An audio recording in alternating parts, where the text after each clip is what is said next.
আপনাদের সবাইকে স্বাগত জানাই জার্নাল পর্যালোচনায়। সঙ্গে আছি সৈয়দ ইশতিয়াক রেজা। আমরা নানা বিষয় নিয়ে কথা বলি, কিন্তু আপনারা সম্প্রতি দেখেছেন বাংলাদেশে শিশু মৃত্যুর মিছিল শুরু হয়েছে। সারা দেশের হাসপাতালগুলোতে হাম এবং হামের উপসর্গ নিয়ে বিপুল পরিমাণ শিশু ভর্তি হচ্ছে এবং তাদের অনেকেই মারা যাচ্ছে। পিতার কোলে সন্তান পানি চাইতে যেতে মরে গেছে, এরকম নির্মম দৃশ্য দেখতে হচ্ছে। কোনো কোনো পরিবার ছটফট করা শিশুর মৃত্যু নিজ চোখে দেখতে হচ্ছে বাবা মাকে দাঁড়িয়ে থেকে। একদিকে হলো উপসর্গ বাড়ছে, অন্যদিকে চিকিৎসার খরচ সাংঘাতিকভাবে বেড়ে যাচ্ছে, সাধারণ মানুষের নাগালের বাইরে চলে যাচ্ছে।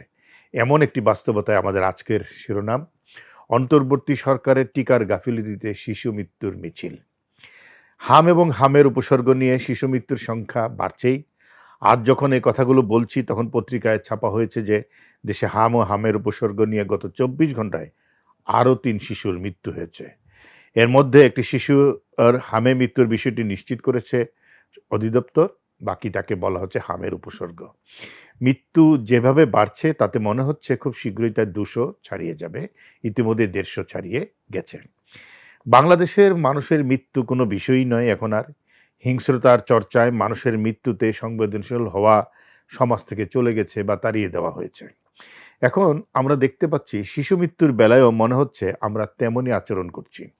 কোথাও সেভাবে কোনো সাড়াশব্দ নেই, কোনো সংবেদনশীলতা নেই। এমনকি জাতীয় সংসদেও আমরা একটা পুরো দিন এর জন্য ধার্য হতে দেখলাম না, যদিও প্রশ্নোত্তর পর্বে স্বাস্থ্যমন্ত্রী 2-1টি কথা বলেছেন। একদম পরিষ্কার বোঝা যাচ্ছে যে দেশে হামের প্রাদুর্ভাব বিপজ্জনক চেহারা নিয়েছে। স্বাস্থ্য অধিদপ্তর বলছে হামের উপসর্গ নিয়ে দেশের বিভিন্ন হাসপাতালে ভর্তি হয়েছে 666 শিশু, সেটা আজকের হিসাব, এবং হাম শনাক্ত হয়েছে 76 জনের। অথচ একসময় টিকার জন্য বাংলাদেশের অনেক সুনাম ছিল এবং আমরা টিকার জন্য আন্তর্জাতিক সম্মানও পেয়েছি, পদকও পাওয়া হয়েছে। বিশ্ব স্বাস্থ্য সংস্থার হিসাব এবং তথ্য অনুসারে বাংলাদেশে গত 1.5 দশকে হামে আক্রান্ত শিশু সংখ্যা ছিল খুবই নগণ্য। এমন কি ঘটলো যে আকস্মিকভাবে এত শিশু হামে এবং হামের উপসর্গে আক্রান্ত হতে শুরু করলো, এবং এটা এমন একটা পরিস্থিতির দিকে গেল যে মৃত্যুর একটা মিছিল লেগে গেল। জনস্বাস্থ্য বিশেষজ্ঞরা নানা ধরনের কথাবার্তা বলছে। এর মধ্যে একটা হলো, বেশ কিছুদিন ধরে টিকার কার্যক্রমের গাফিলতি সহ ভয়াবহ পরিণাম হলো আজকের এই পরিস্থিতি। এই টিকা কেনা নিয়ে অধ্যাপক ইউনূসের অন্তর্বর্তী সরকারের সময় অহেতুক এবং অপ্রত্যাশিত বিলম্ব এবং জটিলতা তৈরি করা হয়। সরকারের নীতি নির্ধারণী পর্যায়ে সে সময় যারা ছিলেন তাদের দূরদর্শিতার অভাব ছিল, সক্রিয়তার অভাব ছিল, এবং টিকার ক্ষেত্রে বলা হয় যে একসাথে পুরো টিকাটা কিনতে হয়। কিন্তু তখন যারা স্বাস্থ্য মন্ত্রণালয়ে দায়িত্ব পালন করেছেন তারা 3 মাসের 2 মাসের এভাবে কিনতে গিয়ে পুরো একটা সংকট তৈরি করে নিজেরা ক্ষমতা থেকে চলে গেছেন। ফলে যেটা হয়েছে, সঠিক সময়ে টিকার মজুদ না করায় অসংখ্য শিশু যথাযথ বয়সে প্রয়োজনীয় টিকা থেকে বঞ্চিত হয়েছে।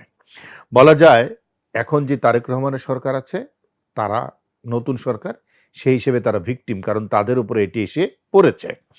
দায়ী করতে হবে আগের সরকারকে এবং কিছুটা সময় তার আগের সরকারকেও, কারণ হাম এবং রুবেলার টিকার অব্যবস্থা, অপ্রাপ্যতা সেই সরকারই সৃষ্টি করেছে।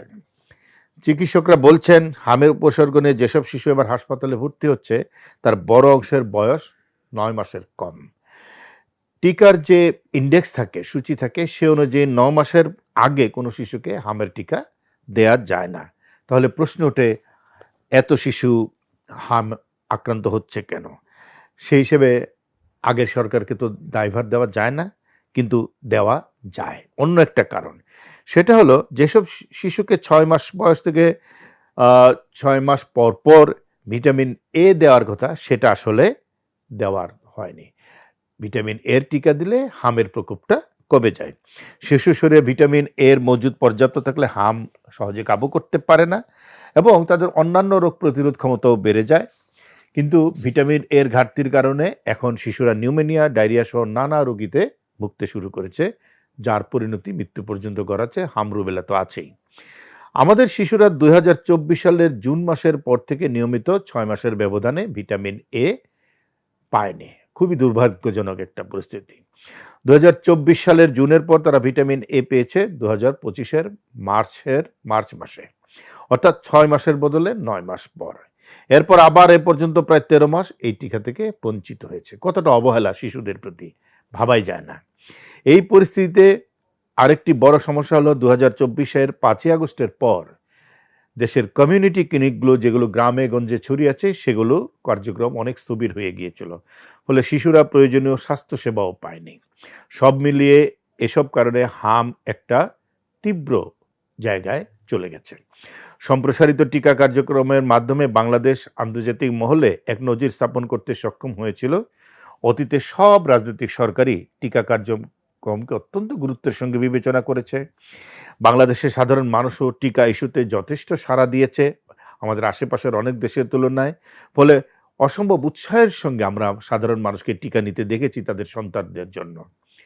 অন্তর্বর্তী সরকার, নোবেলজয়ী ইউনূস সাহেবের অন্তর্বর্তী সরকারের সময় এতদিনের সকল সাফল্য বন্ধ করে দেওয়া হয় এবং যার কারণে আজকের এই পরিস্থিতি তৈরি হয়েছে। বেসরকারি এবং উন্নয়ন সহযোগিতার উপর জুপরি তাগাদাকে তারা কিছুমাত্র আমলে নেননি। এরই নিদারুণ খেসারত এখন দিতে হচ্ছে আমাদের অসহায় শিশুদের। সর্বশেষ জানা গেল প্রধানমন্ত্রীর তথ্য বিষয়ক উপদেষ্টা ডক্টর জাহেদুর রহমান বলেছেন, হাম আক্রান্ত হয়ে একের পর এক শিশু মৃত্যুর ঘটনায় সাবেক স্বাস্থ্য উপদেষ্টা এবং অন্তর্বর্তী সরকারের বিষয়ে ব্যর্থতা এবং অনিয়ম যদি কিছু থেকে থাকে তা খতিয়ে দেখা হবে। আমরা মনে করি এটি একটি ইতিবাচক উদ্যোগ। সবার প্রত্যাশা বিষয়টি যেন শুধু কথার কথা না হয়, তদন্ত হয়। এটি যেমন প্রত্যাশার জায়গা, তেমনি প্রত্যাশার জায়গা জরুরি ভিত্তিতে আমাদের শিশুদেরকে বাঁচানোর পথ, বাঁচানোর জন্য যা উপায় দরকার সেগুলো যেন সরকার গ্রহণ করে, এবং আমরা আশা করছি সেটা নিশ্চয়ই চলমান আছে। আজকের মতো জার্নাল পর্যালোচনা এই পর্যন্তই। সবাই ভালো থাকবেন।